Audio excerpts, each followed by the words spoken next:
Well, good afternoon, and thanks to everyone for joining me today. Yesterday, I released a video in which I laid out our government's policy direction on the issues of preserving the choices children have regarding their gender identity until they are mature enough to make them. Policies to better involve parents in their children's education on sensitive issues, and finally, policies addressing the issue of women, girls, and transgender athletes in competitive sports.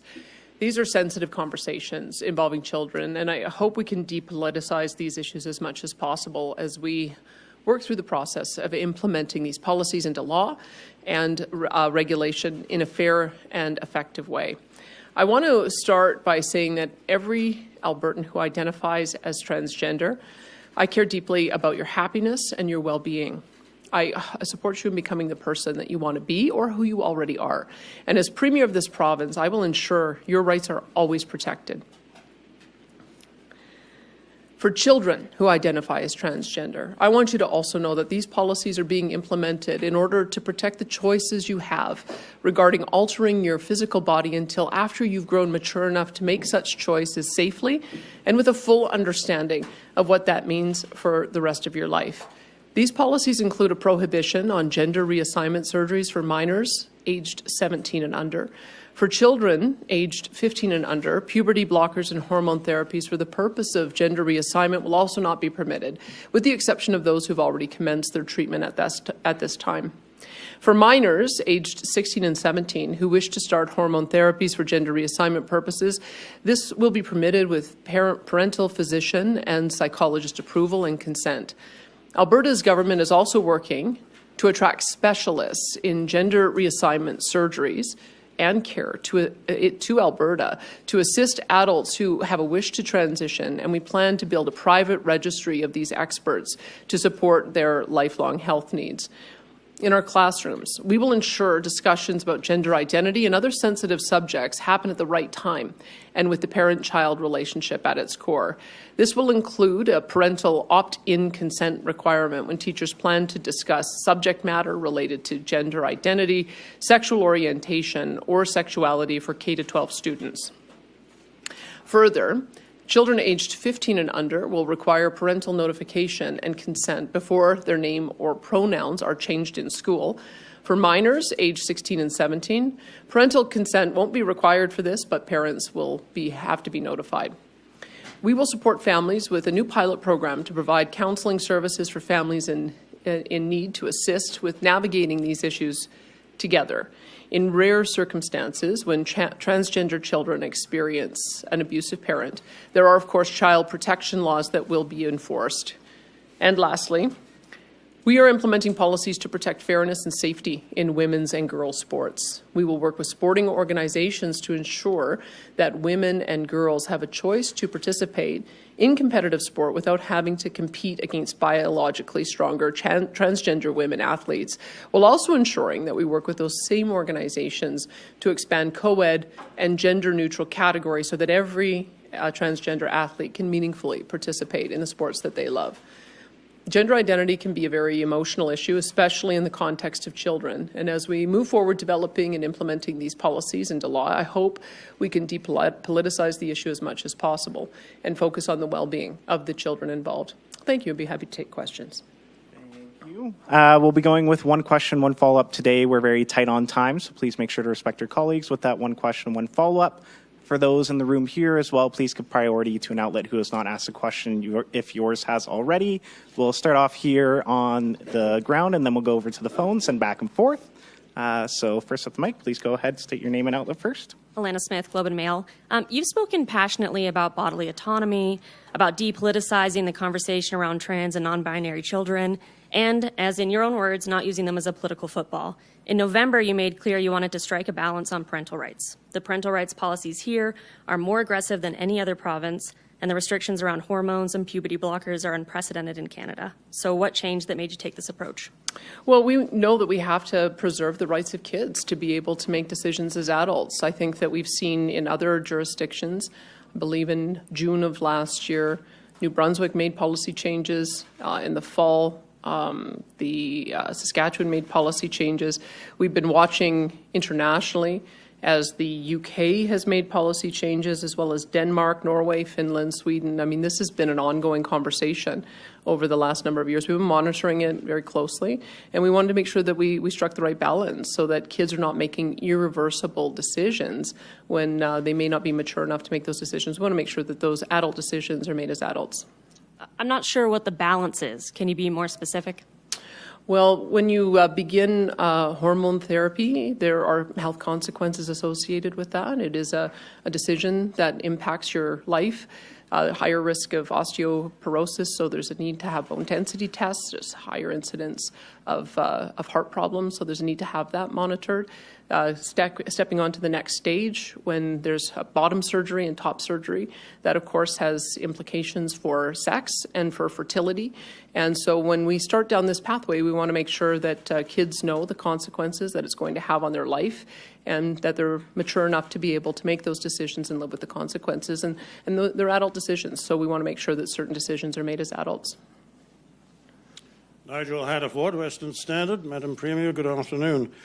I heard you say just a moment ago that one of the things that influenced you was that other jurisdictions were taking steps in this direction, and yet you've never been one to just follow the herd. In fact, you have been notably elusive on this issue for the time that you've been Premier. May I ask you to articulate the arguments that persuaded you that this strong pro-family policy was the right thing to do? Well, I put it through the context of the children who are struggling with gender identity. And I do have a young person like that in my life, so I've been watching this very closely for the last number of years. And I know that that journey is always better when you've got supportive friends and loved ones and family.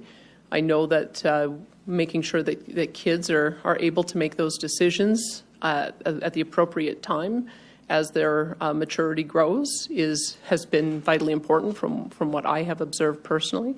And I want to make sure that that child-parent bond remains strong, because the family is with you for life. And so when I look at children going through these very difficult decisions through puberty, it's a confusing time, we have to make sure that we have that balance of making sure families are supported, but also making sure that the child is able to become who they're meant to be. So those are the reasons why I thought we needed to put some of these guidelines in place. I'm also observing around the world there really is a lot of divergence in the medical community about when the right time is for these things. In the absence of providing guideposts, it really is going to be just up to the individual doctor, and we just don't think that that's the environment that we should be having here. We should be very clear about when a child is able to commence hormone therapy. That'll be at age 16 with parental and psychologist and doctor approval, and very clear about when they can make permanent, irreversible changes to their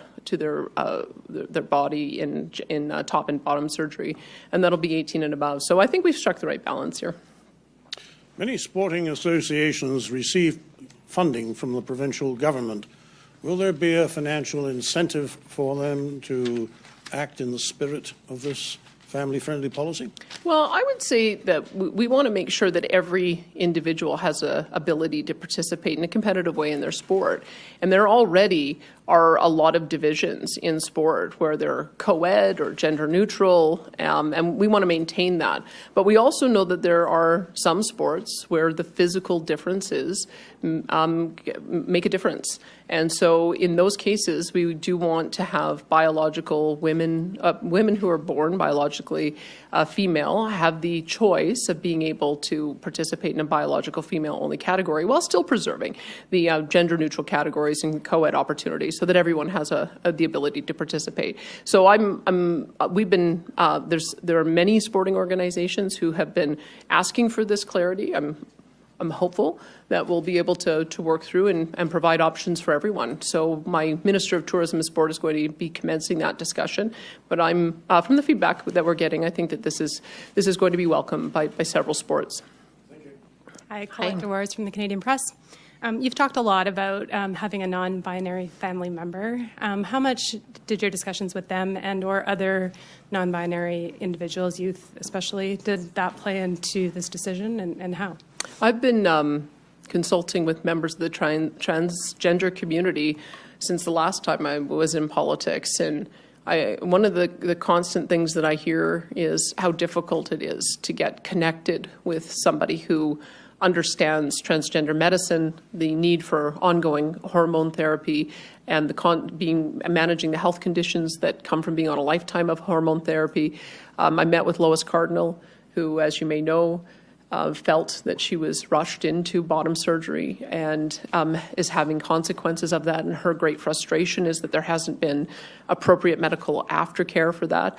And so those are the kind of things that I was struck by, is how can we make sure that those who make the choice to go down this pathway to affirm their new identity have the physical support that they need through that process, have doctors who are trained in the type of medicine, have the ability to have those surgeries in province. Right now, we send those individuals to Quebec, and we just don't have the same level of ability to do aftercare.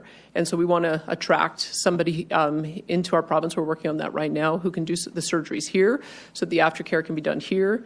And we also want to develop a registry of doctors who are able to provide this type of treatment long term, so that nobody has to guess whether or not their doctor is educated enough to be able to provide them the care. So I would say that I've been very influenced over many years, talking to many individuals in the transgender community and helping to develop that approach. I talked to a legal expert who said that parental rights are not really a thing in Canada.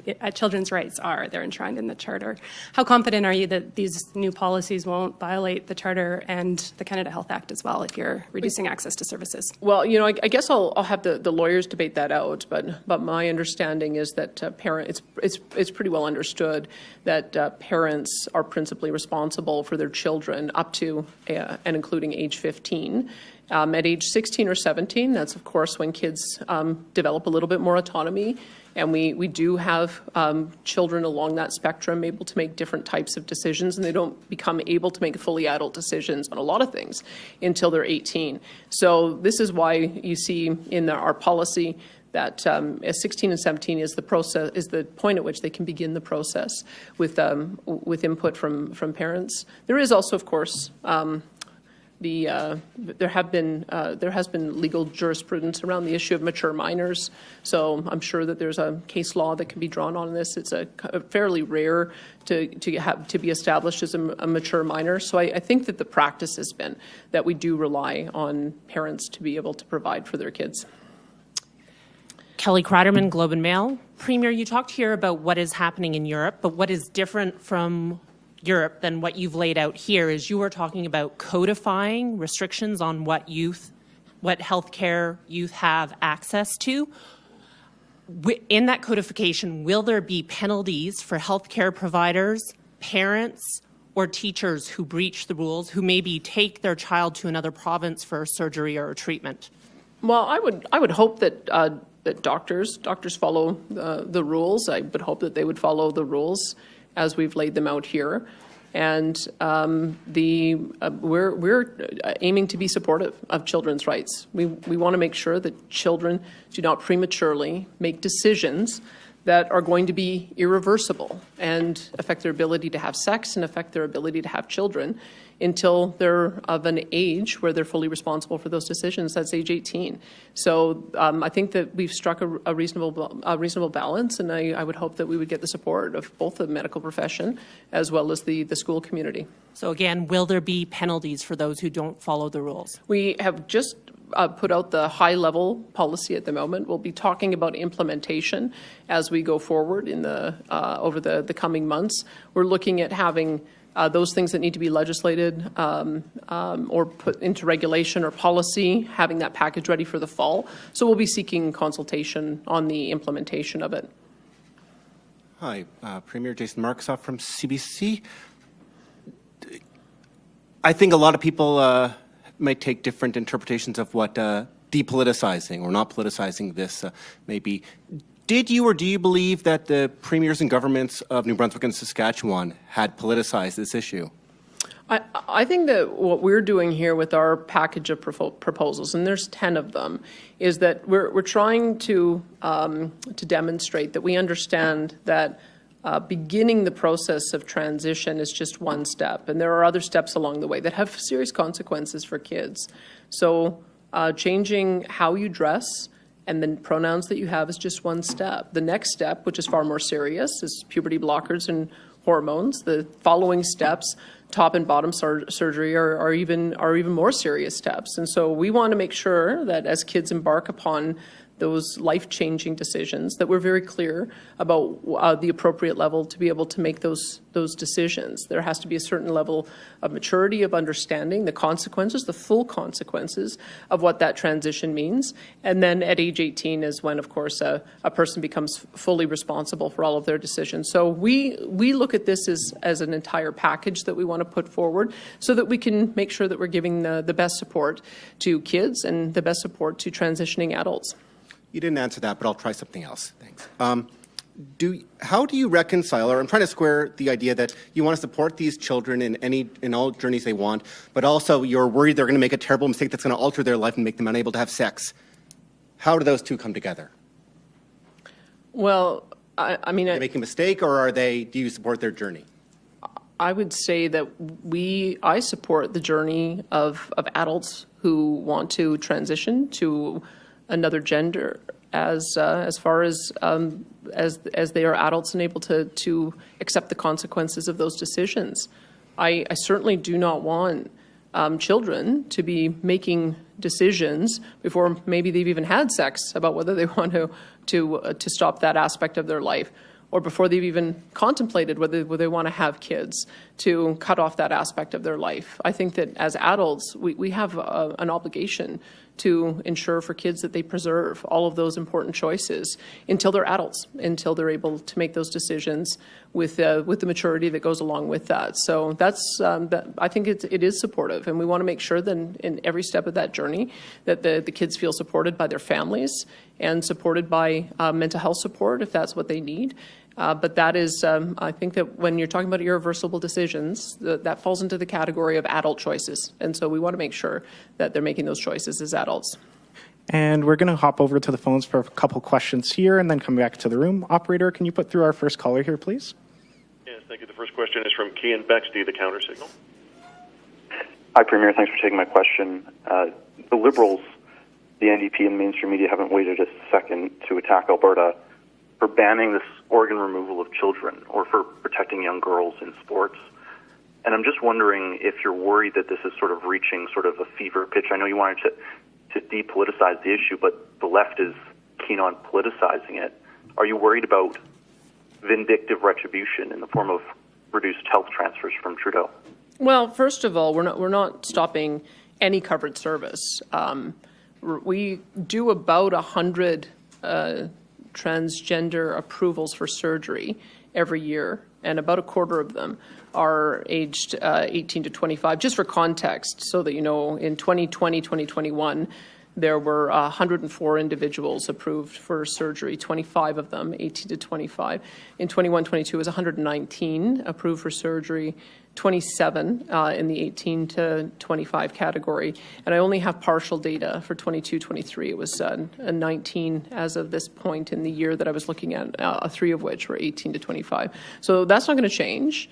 In fact, we're going to provide more support because rather than sending those individuals to Quebec to get the surgery, we are going to attract a doctor here so the surgeries can be performed here, as well as the aftercare, which is very important in the case of some of the especially the bottom surgery. So there's nothing that's changed there. When it comes to hormone therapies, those are covered by a parent's drug plan. And so, again, those are not therapies that are currently covered by government. They're covered by parents' drug plans.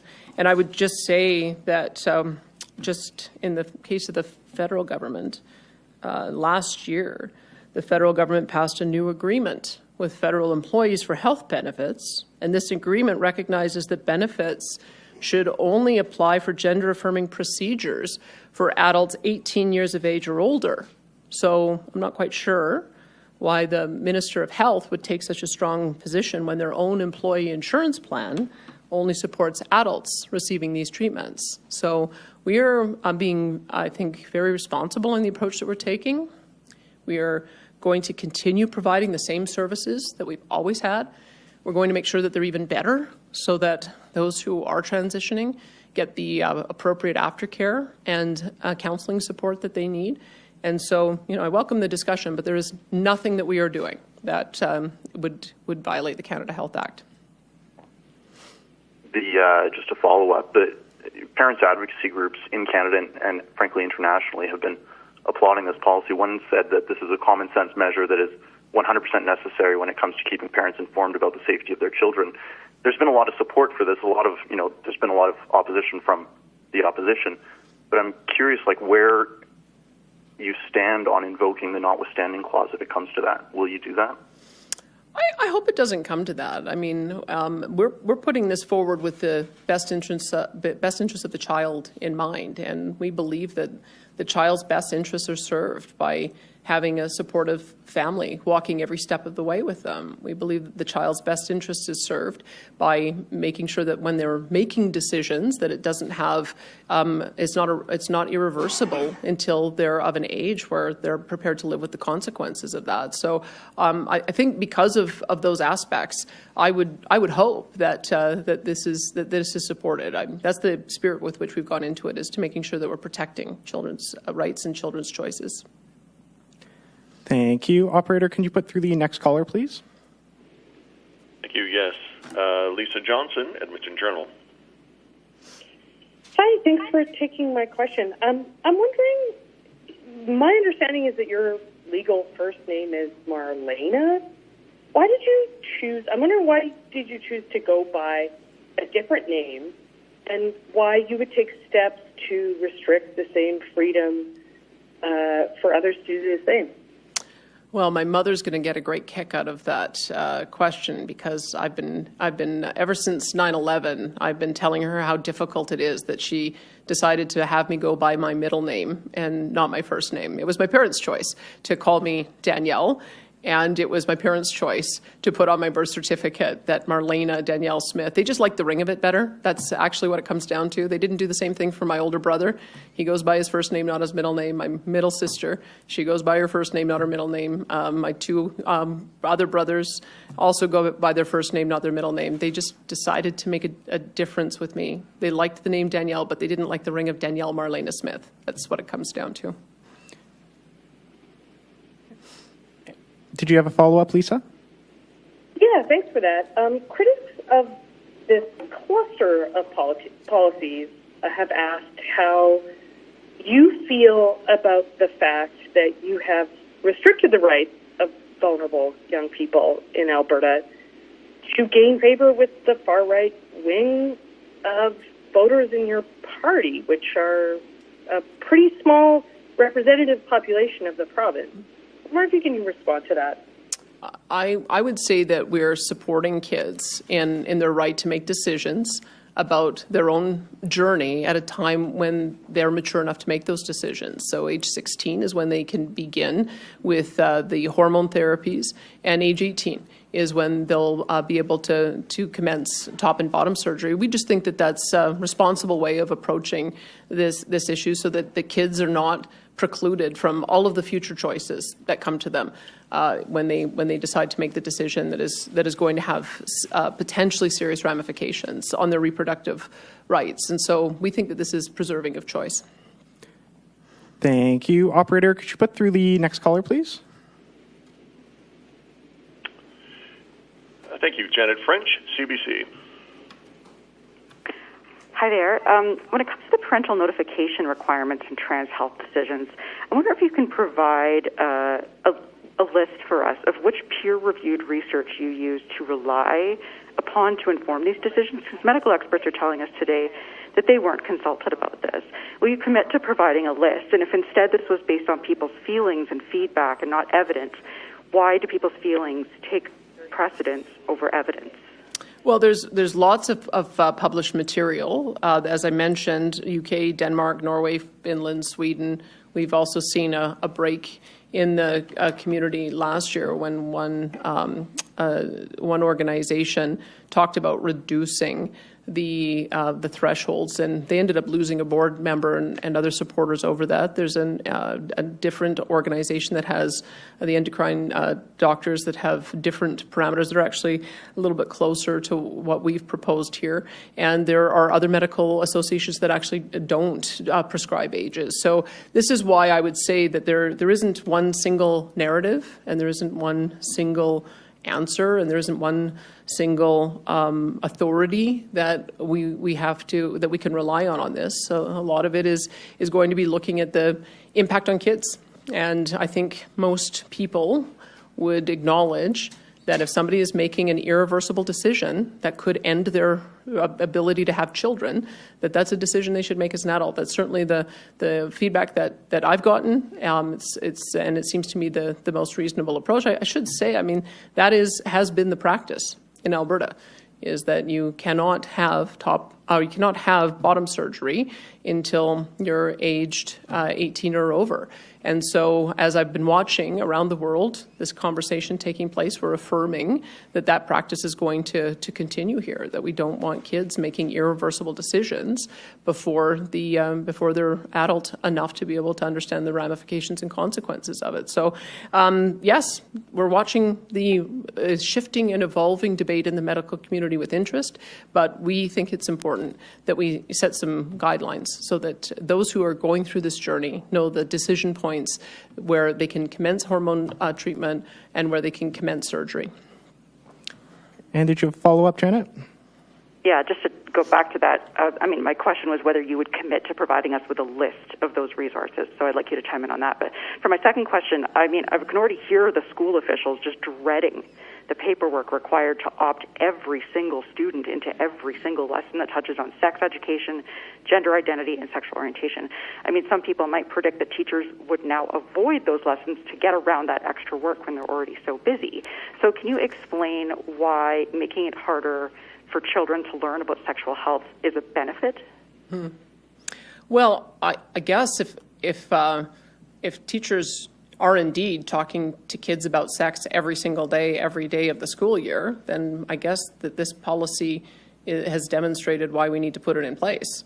But if, as I suspect, there is structured education on structured days, then I don't think it's a hardship for schools to say, this is the day that we're going to be discussing issues of sexuality, sexual orientation, and gender identity. It shouldn't be onerous.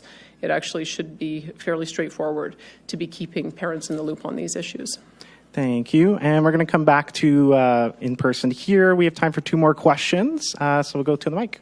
Helen Said, City News. I'm sure you're aware of the criticism that is coming around with this announcement. It's not just the federal health minister, but also the justice minister, the Transgender Society, and the people, and the Alberta NDP who are calling this a political stunt. What is your response to that? Absolutely not. Issues involving kids' reproductive health are not a political stunt. That is essential for us to show leadership in preserving kids' choices, so that if they choose to at some future point decide that they want to have kids, that they haven't prematurely made a decision they can't live with. So that's very serious, and that's the reason why we felt it was important that we put these guidelines in place. I would encourage you to consult widely in the gay and transgender community, because once again, just like among doctors, there isn't a single voice. There's a number of different individuals who are from the community who also want to make sure that kids' choices are not cut off prematurely, and that there is appropriate care, mental as well as physical aftercare. We have a number of people that we can give you who are prepared to add some commentary to your story if you're interested. I think Sam has a list of individuals who'd be happy to give you some of their perspective as well. You touched upon the implementation briefly. Could you explain a little more? How long are we seeing for the implementation? A few months, a year, or longer? I'm thinking that we'll probably have whatever policies need to be changed in legislation, that would be scheduled for the fall. And so we would probably proceed with a package. If it's a regulation, legislation, and policy changes, we're looking at doing implementation in the fall. Thank you. Last but not least. No, definitely least. Rick Bell, Post Media. The federal Liberals, following on the last question, are deeply troubled by what's happening. It's not the first time the federal Liberals have been deeply troubled by your government. And they want to come and talk to your health minister about this. And they have grave concerns. What is your thought about being lectured on this policy by your good friends in Ottawa? Well, if they want to demonstrate leadership, then why did they prohibit their employees from getting gender support for their choices until they're 18 plus? So I would just ask them not to be hypocrites on this and to not politicize it, which they're clearly doing.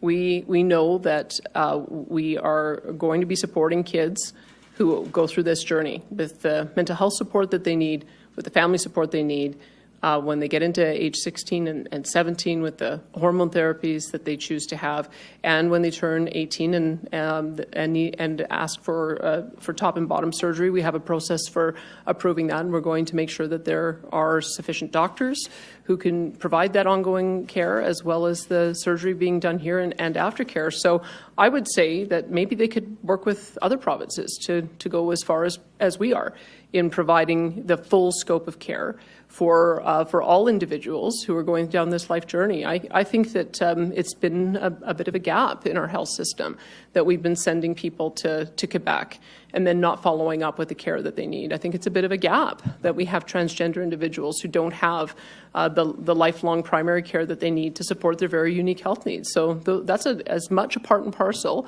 of this proposal as any of the other aspects. And I think that that's an appropriate area for the health minister to look into, see if there's other ways that he can get other provinces to help bridge that gap. Within a few minutes of your video, there were a lot of people on social media who were very critical.